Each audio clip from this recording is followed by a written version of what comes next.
Okay, everyone, welcome to part 6. And I think part 6 will be the last part, even if it takes me a bit longer than 30 minutes.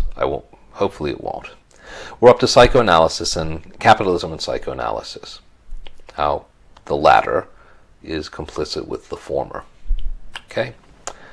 It might seem as though capitalism is the one social machine that falls on the side of desire because it seems to release it from codes. It introduces it into the market. As the natural tendency in capitalism is to make more and more desire, forms of desire, something that can be bought and sold. There can still be restrictions, there can still be condemnations and value judgments passed on desires. There can still be certain things that society condemns, desires that it thinks are immoral or illegal and so forth. But the market makes no moral judgment on them as long as a market can be set up for them. And it tends to reduce everything to exchange values anyway. Nevertheless, despite the fact that it would seem that capitalism falls on the side of desire, it's the other two machines that seem to be more antagonistic to desire because they seek to contain it and control it or exclude it, that actually respect it, and that they don't suppress its polyvocity or its multiplicity. The market treats all desire as the same. Desire is multiple. It's different. It has to be seen that way. So that little bit, I pure straight out hate you, but God damn it, I do respect you. That's the other machines. As much as they might hate desire, as much as they might fear desire, they have a certain actual affinity towards what desire really is in terms of its multiplicity, its proliferation, so forth. Now, in the decoding of desiring flows, this is how capitalism really works, Deleuze and Guattari say.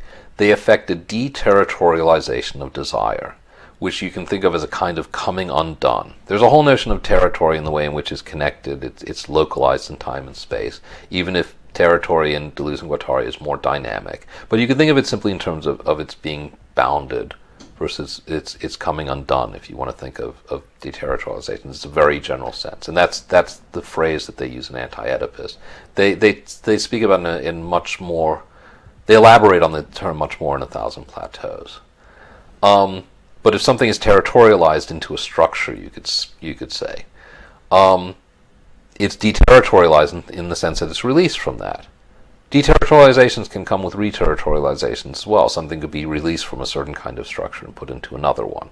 That is, in fact, what that happens from the transition, they say, from primitive society to barbaric society, primitive social machines to barbaric social machines. But put that aside. Desire is deterritorialized insofar as it's released from the codes. But capitalism, Deleuze and Guattari say, only executes a partial deterritorialization of desire that occurs at the molar level of social machines, where desires are put into the market. Capitalism's tendency to decode and deterritorialize finds its limit there, because it cannot allow desire to be deterritorialized at a molecular level, i.e. return to a state of simple schizophrenic proliferation of connections. Because if it did that, capitalism would become undone. That's the point. So so capitalism presses towards a deterritorialization, but only at one level. It actually has to reterritorialize desire and lock it into place at a molecular level by creating a certain kind of subject, because it couldn't function without, as I've said already, without a certain kind of desire and a certain kind of subject of desire, a certain kind of subject of guilt, which is itself a desire, hence you wallow in your guilt too.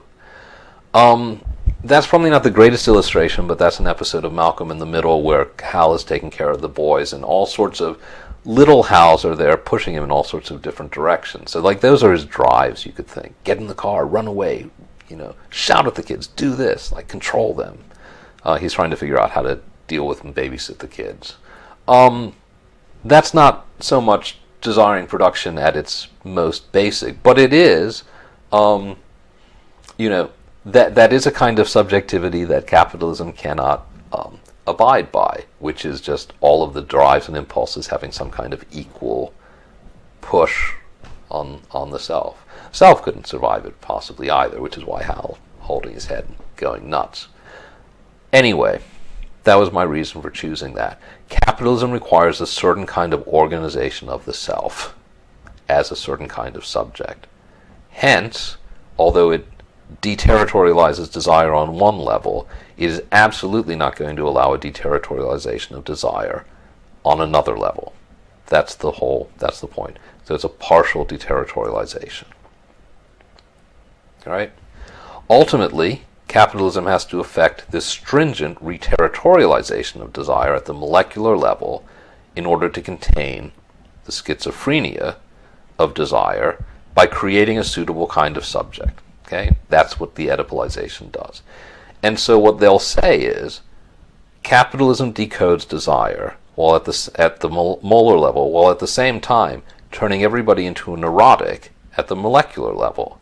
It takes schizophrenic desire and turns it into neurotic desire, because neurotics end up being those people who seek escape or relief from their neuroses through consumption. That's the bottom. From Mean Girls. It is Mean Girls, I think.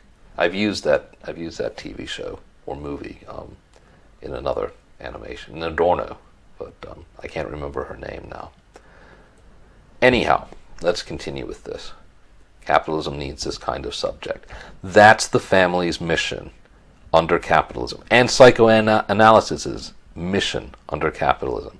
It's to produce neurotic and guilt-ridden subjects.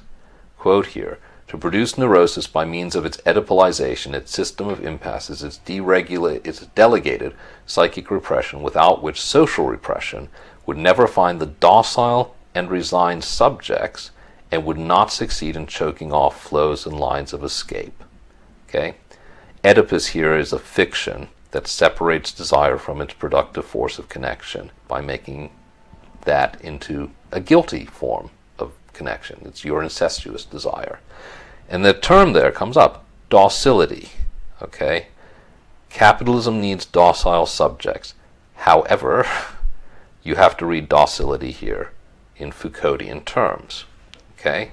So, a neurotic subject is one whose constant anxiety and irritation, because that was what neurosis is. According to Freud, you've repressed something, and it's still knocking against you. It hasn't disappeared.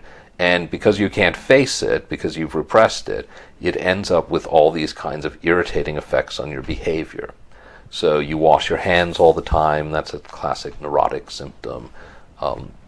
Whatever else. It's some kind of repetitive behavior. So, Larry David is typical neurotic, plays a typical neurotic.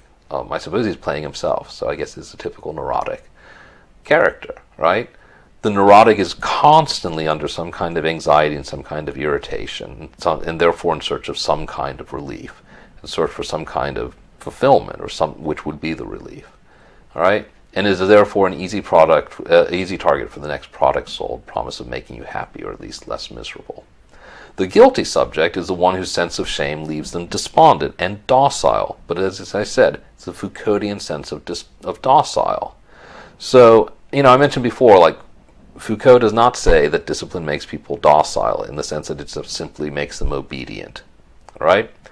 But it does make them docile in the sense that it makes them manageable.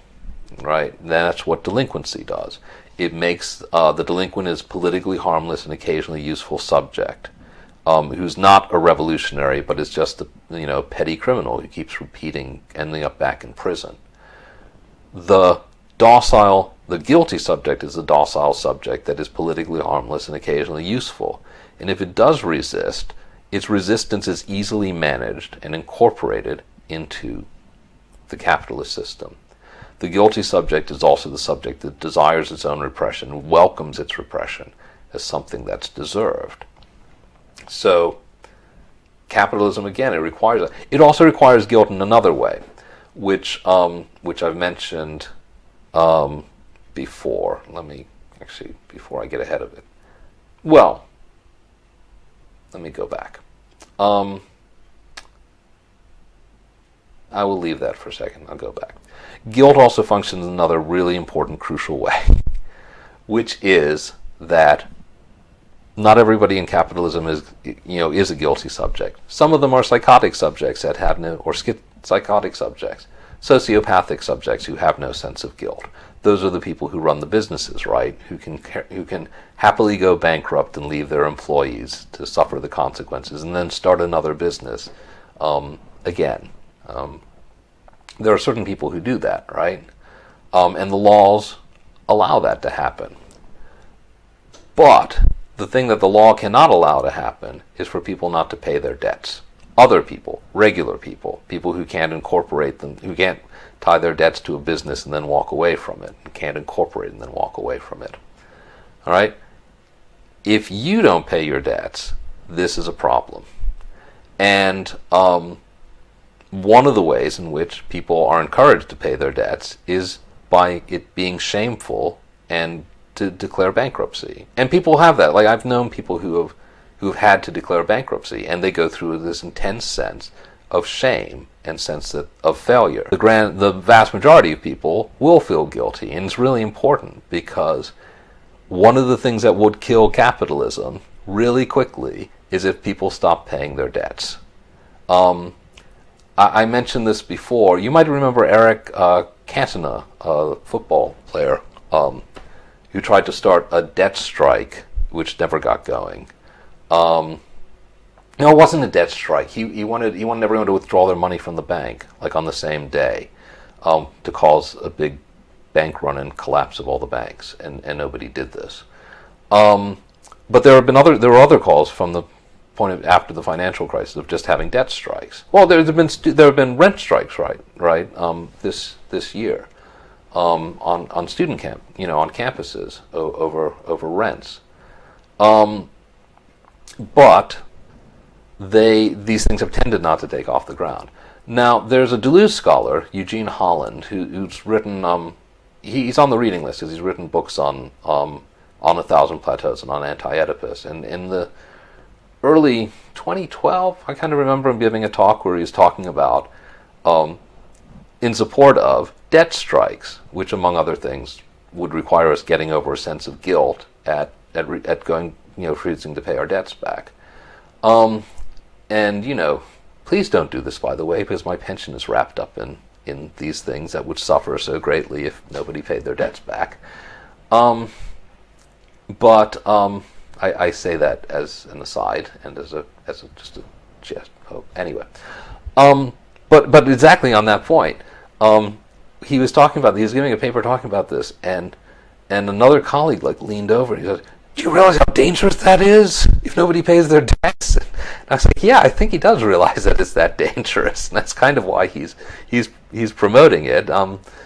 It would stop finance capitalism in its tracks if nobody paid back their debts. So capitalism needs neurotic subjects to consume things, needs guilty subjects to pay back their debts, who have a sense of guilt, right? Now, this point, neurotic, guilt-ridden, docile subject, the resigned subject, whose desire can be structured around nameless lacks and so forth. Who's also easily manipulated. This is the same subject who sits in front of the TV and watches reality TV. This is, just to see what could be more shocking. The same one who's following, Meghan and Harry post the interview and all of that, or Piers leaving ITV, hooray, etc. Or, as Adorno talks about it, the people who are taken in by all the increasing intensity of shock that fascism is providing for them. It's the same subject. It's the same kind of subject. And that subject's desire as lack also correlates with this kind of promise within capitalist society, which Marx talks about as well, where money is fetishized and profit is fetishized, where there's this idea that if you could make enough money, you could be happy in some ways. It's seen as this object of, Lifestyles of the Rich and Famous, which is a very prominent TV show, and I'm sure there's the same things still going on. I mean, the title tells you what the whole show is, and it well, even Trump was on it, but I don't think the show's been around for a good number of years now. That says it all. The title of the show says it all. Money is revered. All right. So at the same time that capitalism produces all this despondency, it also produces this fetishization of money and a fetishization of the state. So there's a capitalist cynicism, and that cynicism is everything. There's a market for everything. We can even make money off of garbage. Homer's selling, space to get rid of garbage, other cities' garbage. That cynicism is that there's potential profit in everything, and there's this strange piety, as they call it, that spiritualizes both the state and money or capital or capitalism itself, or the market. These different terms. That's why the crown and the dollar sign and the cash are all in that picture. Okay. So capitalism produces schizophrenia because it decodes desire at a molar level, but then it has to repress it, all right, to stop it from being complete. It has to maintain it, keep it partial. And so its apparatus has to turn schizophrenics or potential schizophrenics into neurotics. Rather than a society of neurotics, than one successful schizophrenic who has not been made autistic, i.e. has not been silenced and cut off from the world, which might be the one gesture in the text towards the mental illness of schizophrenia, because capitalism is a great producer of all the mental illnesses here. All right. Let's go to the conclusion. So this will be the last section, even though I think the conclusion is 2 slides. Okay. Desire, restored to its creative power, restored to this schizophrenic proliferation, Deleuze and Guattari declare, is the one true threat to capitalism. Quote, "We believe that capitalist society can endure many manifestations of interest." I'll get to what interest is in a little bit. "But not one manifestation of desire, which would be enough to make its fundamental structures explode, even at the kindergarten level." End quote. Again, that's from the later part. That's from the second positive task of schizoanalysis. The parts I haven't told you to read, but would invite you to read if you have time and interest. So the schizophrenic processes are the things that can overturn capitalism, not by opposing capitalism. It's not the revolution where we smash capitalism, where the workers come to consciousness. Or other groups, I shouldn't just say that, where whatever revolutionary groups are there come to consciousness and say that this needs to be smashed, and they smash it. But it's by simply bypassing it or its demands or its requirements or doing something else. The schizophrenic subject cannot be the subject that is intent on paying back its debts, for example. As I was mentioning before, what would stop capitalism would be no one paying back their debts. So there you have it.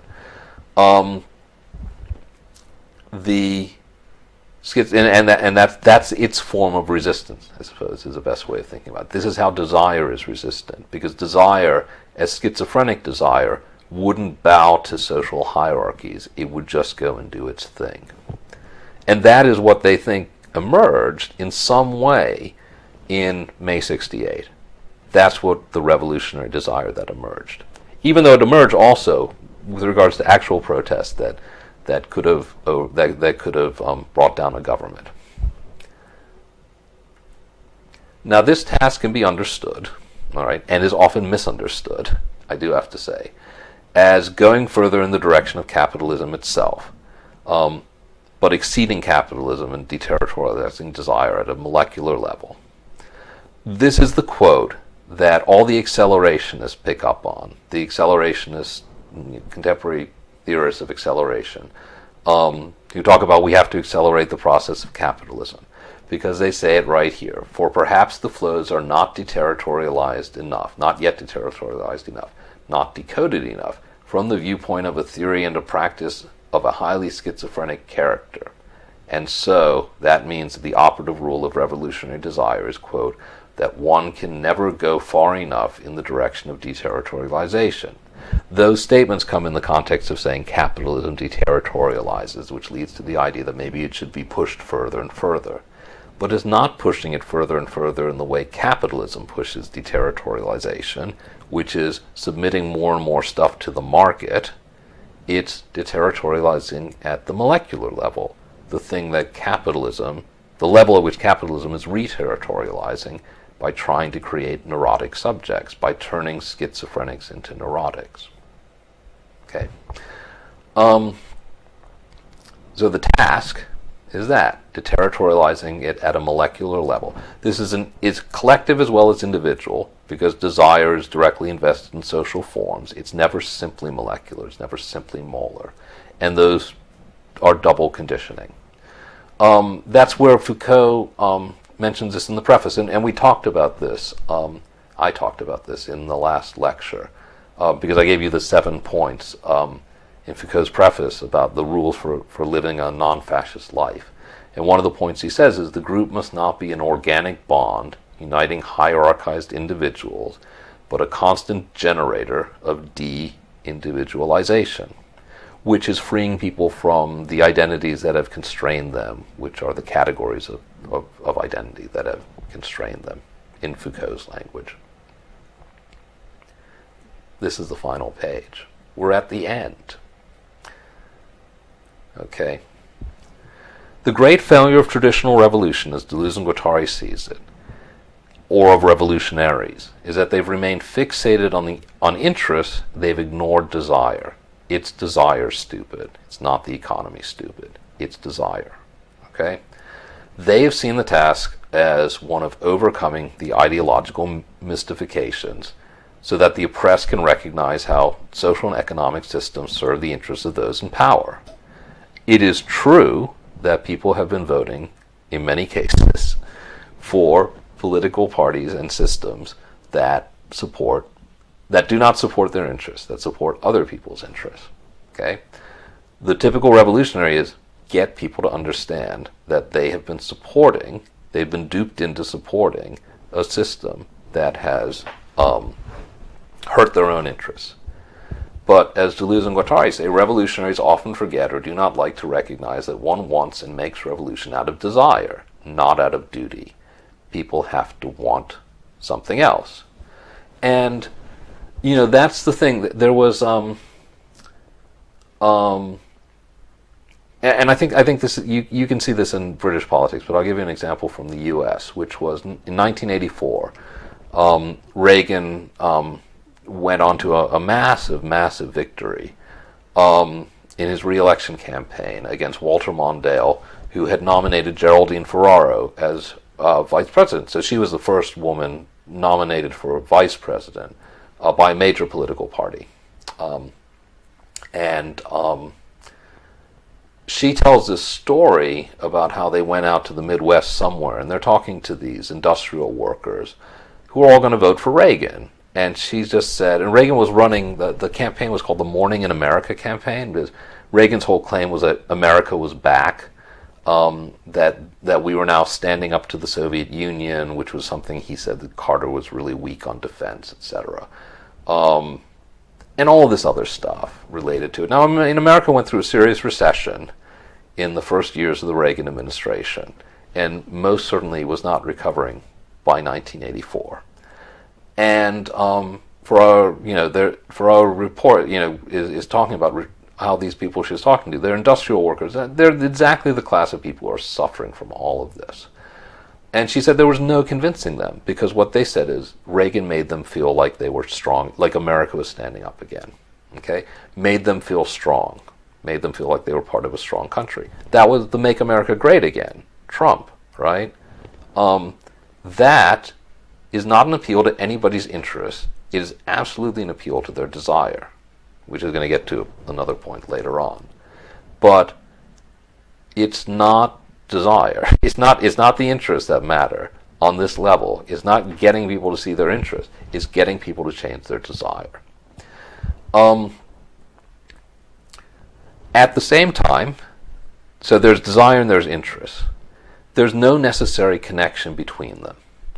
So there are individuals and collectives who cling to interests aligned with the forces that oppress them. There are the people who vote in for the politicians who literally represent, literally used to work for in some cases, and then represent, and then go back and work for big capitalist industry, for example. They may have other reasons, I should say, that include the other party not particularly representing their interests either. But let's put that aside.